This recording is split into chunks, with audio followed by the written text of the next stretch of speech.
Welcome to our Lebanon Senior Center Crafternoon. Today's Crafternoon involves some paper folding. We're going to be doing some small paper gift boxes or trinket boxes or whatever the heck you want to do with them boxes. In our kit this week, there's two different templates. One is full of all these little square rectangular shapes, and the other one's a little bit more funky.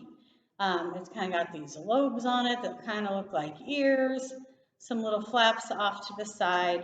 It's just kind of an unusual shape, but believe it or not, both make boxes.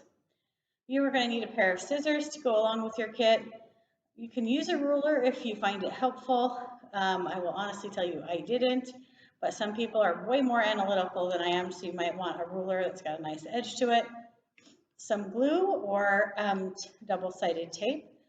This is to secure the boxes. So you can certainly make the boxes without it, but if you want them to stick or you plan on putting things in the boxes, once you add weight to them, generally you're going to want them to, be sealed shut a little bit so that the bottoms don't fall out. And I find a pencil or a pen useful as well, so that you can trace out the template. In your box, there's also the templates. They're not pre-cut out for you. You get to do the cutting. So they are attached to, printed off on an 8.5 by 11 piece of paper. They look a little bit like this. They've got all these grids and lines on them. That might look familiar. If you picked up one of our kits, that's the other one. So you do need to cut those out. Cutting out the outside lines. I wouldn't cut any of the inside lines just yet. On the kind of oddly shaped one that ends up having pretty much those odd shapes end up being hearts, you are going to do a little cut in two spots, but we'll talk about that when we do the box. So first, just cutting out those shapes. Once you have your templates cut out, you can decide what piece of scrapbook paper or whatever kind of paper you want to use. We did provide some in the kit, but you can certainly use your own as well. But you can pick which paper for which box. You're going to lay your template out on that paper. I like to use the wrong side, so the side I don't want to show. So the other side has kind of a shimmer to it, it's a little sparkly, so I'm going to put this one on this side of the box. I like to line up one of the flaps on an edge, just makes me feel like I'm being more conservative with the paper, or it's one less cut I have to make. Once you have it laid out, you kind of want to hold it down with one hand, and then you want to trace around your template. Now on this one, you have to watch these little divots and indents where the flaps are going to be. You want to make sure you note where those are and make some nice little lines in there, because you're going to want to cut those out like here, here, and here. So kind of where sides join, you want to make sure you get those little indentations for the flaps cut out. So you got to draw them very carefully, trace around them, one on one paper, one on the other paper.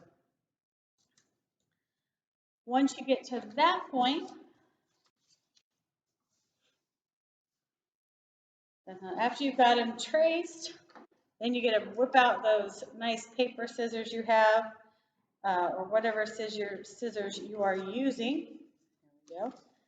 And by the magic of television, I've already cut mine out. Ha ha ha ha. Oh, there we go. So it's once a whole piece of paper. Cut it out, cut it out, cut it out. There we go. So I'm starting with the square rectangular box. In my opinion, it's slightly simpler to do. So after I got it traced out, then I brought my template back over.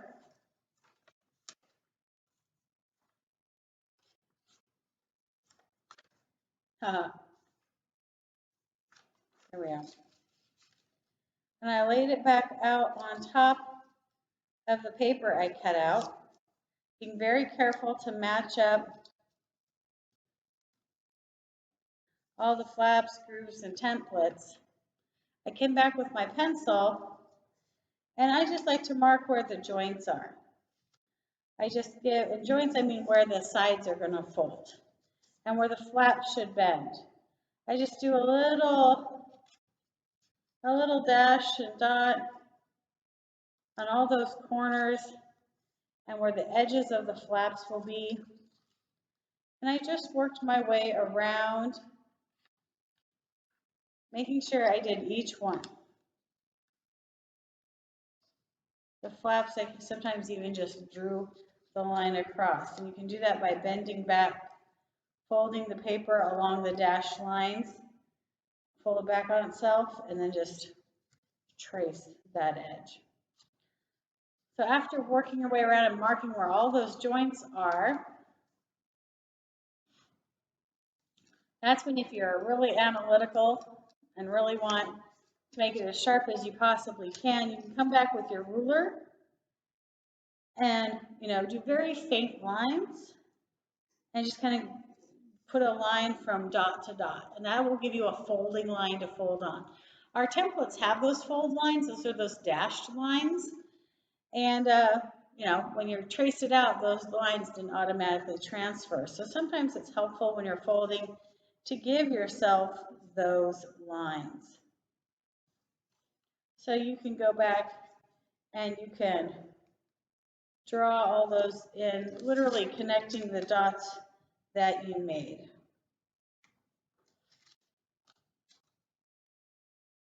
And you just work your way around.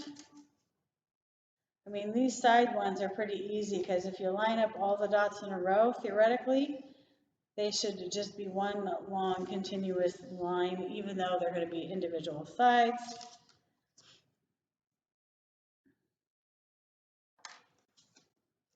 There you go. So I do a couple darker so they might show up better on camera, but the rest of them are really light. So these flap ones here and here, oh, here and here, sorry, reverse for camera, are a little bit darker so you can see them. Then comes the folding. Again, sometimes having a flat object like a ruler is handy if you don't have very strong fingernails. So I like to fold towards myself so I can see the line. And I'll stick my finger in the fold, so where this corner is going to be, I put my finger on the line, and I just kind of pull the paper up to myself so I start to crease it. And then I'll put it away from me and just fold the paper over, give it a nice crease. If you don't have fingernails, again, you can use a ruler, or a pencil, or a pen. Just want to use something that's not going to leave a mark on the paper. And also, or the technical term, if you're really into paper crafting, you might have something called a bone folder. It's a tool that just allows you to put creases and things really easy. So again, you start working your way around, folding up the flaps. I know I'm making this look easier and faster because I kind of pre-did this so I can make it go faster for the video. So I already have all mine marked and lightly folded. So I'm just coming back and really giving them the once over.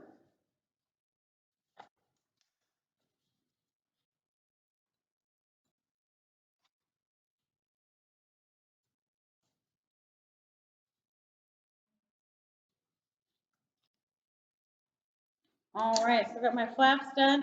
So I'm going to do the same thing with the sides of the boxes. Crease it in. Oh, I already did that one. Finding the mark. Give the paper a little nudge, nudge. A little nudge, nudge.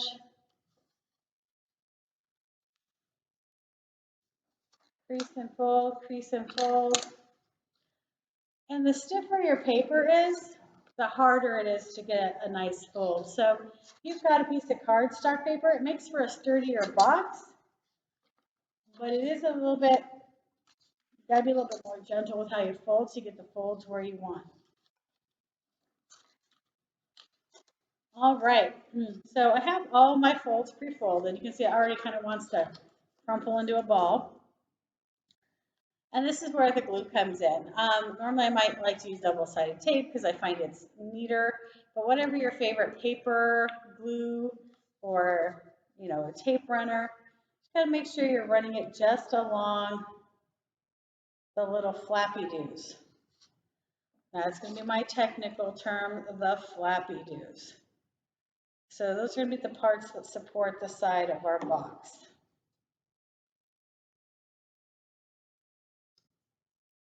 There we go.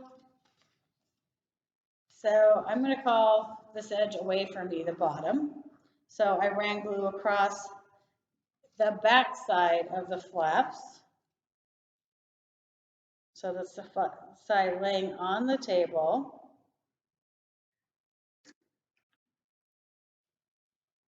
And I'm going to fold this side in, make it kind of stand up. And kind of roll it around there. So I kind of made the cube shape. I'm going to go ahead and lift this flap up just a little bit and slide it in there. Okay, so fundamentally it's the box shape.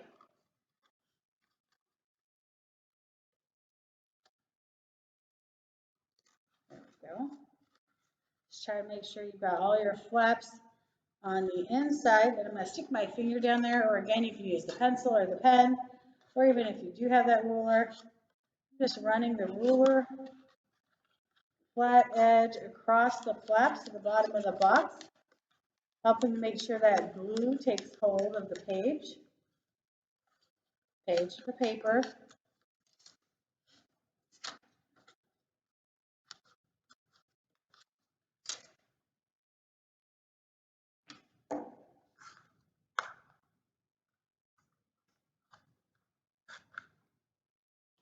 Sometimes you might find you've got to put a little bit more glue on something. My bottom flap doesn't want to take, so I'm putting a little bit more glue on there.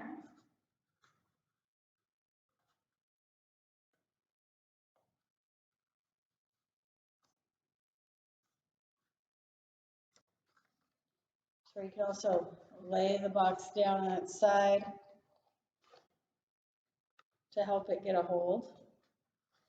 And you can go back through with single side tape and reinforce your edges as well. If you have a particular flap that's just not cooperating and doesn't want to stick, you can certainly reinforce it. Could be even fun to do a little washi tape around an edge or something if you wanted to give it a little extra reinforcement that way. I put a little, gotta sneak some glue on this edge. It really does work better to lay the box flat and rub the edge with your finger. All right, it's looking pretty good right now. See, we've got these two little extra flappies at the top. So I just like to take a little glue, maybe a little glue, and run it along the edge of them.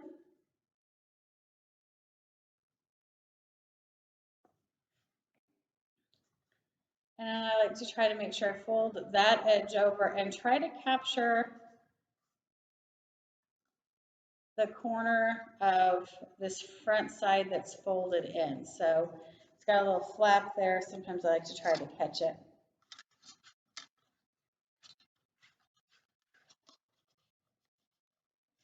This ruler is working really great to help get that glue to join those two pieces together. So definitely having a flat tool to work with helps a lot.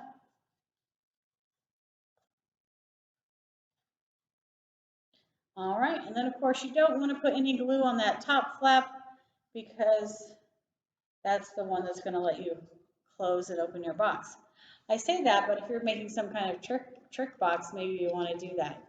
So that is box number 1. Our little cube is going to sit right there. All right, so box number 2 is the one that had all the extra lines on it. And again, we just traced around that one. Da, da, da.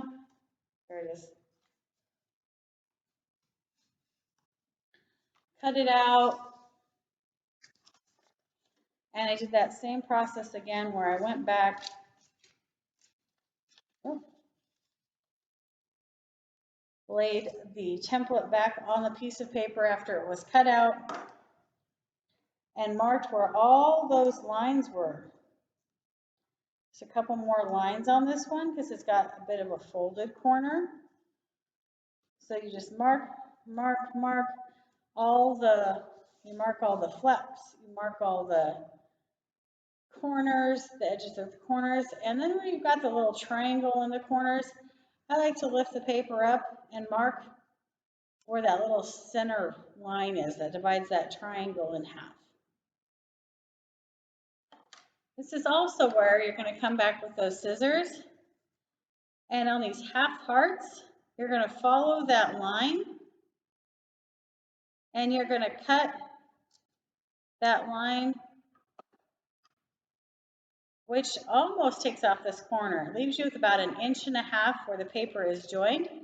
I like to slide my pencil or my pen up under that, and again, just trace where that cut's going to need to be made on my paper below. Again, this is kind of why it's important to do this on the wrong side of your paper so that, and lift the other flap here, you won't have all these lines showing on the finished side of your box. All right, so again, I went really fast doing it because I've got them all pre-marked already. So I'm going to set my template aside. And you can come back and you can draw all those lines in very faintly. Again, going corner to corner. It's playing a game of connect the dots.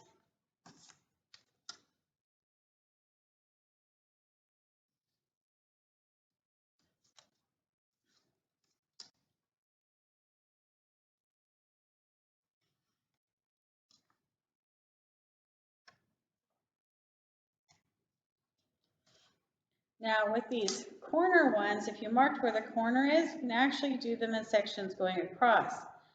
So you can line it from side to side here and do just a partial line from the outside edge here to where your corner crosses here. Pick your pencil back up, come back to the other corner edge of the box and run it out to the edge. So this big square in the center is going to eventually be the bottom of your box. So lining up that outside edge, I notched on that crease, that outside notch on the crease, drawing a line to the corner bottom of the box on each side. So that gives me all those little folds. And those are going to be pretty special little folds because, as I said, this one has a little bit different. So it doesn't necessarily have all the flaps like that one to glue. These little triangles are going to get folded into the box. So to start off, I start doing some pre-folds like I did before. I start folding all those little flaps in. I'm just going to use my fingernail on this one instead of the ruler. I just follow those, those lines you just drew, you're just folding over on those lines. All right, I do that with the hearts. And I start working my way in.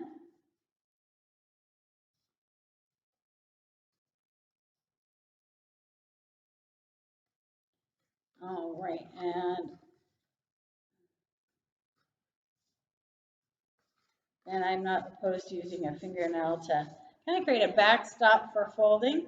So I've got the heart flap folded, I've got the top folded, I've got the side folded on one, and I'm going to do the opposite side here.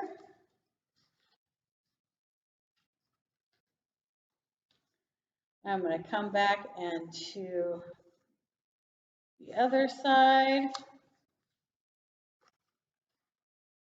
sides without the hearts.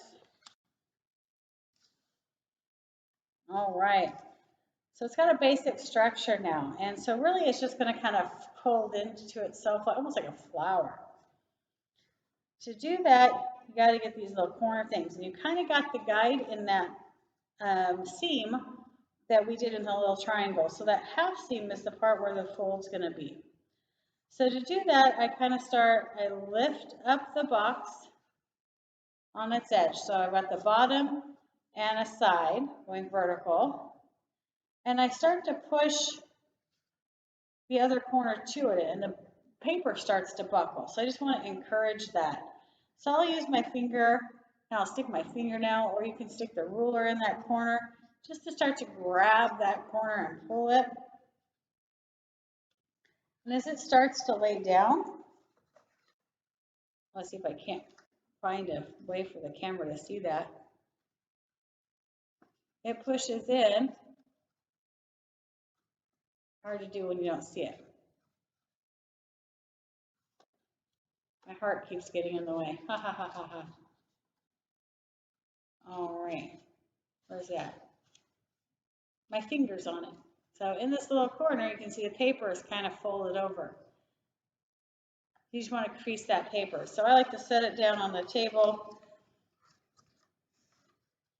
and I'll use my fingernail and I will just really crease it, or you can again use the ruler to crease that corner so that little triangle folds in half.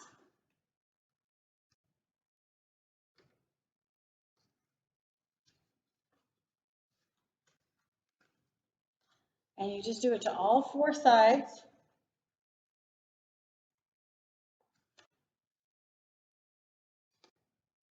Let's see if I can't get you a shot.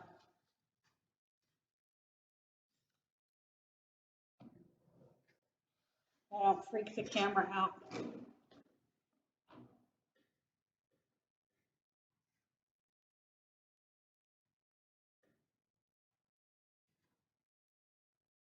So you can kind of see where the shadow is, that purple, just kind of folds in half.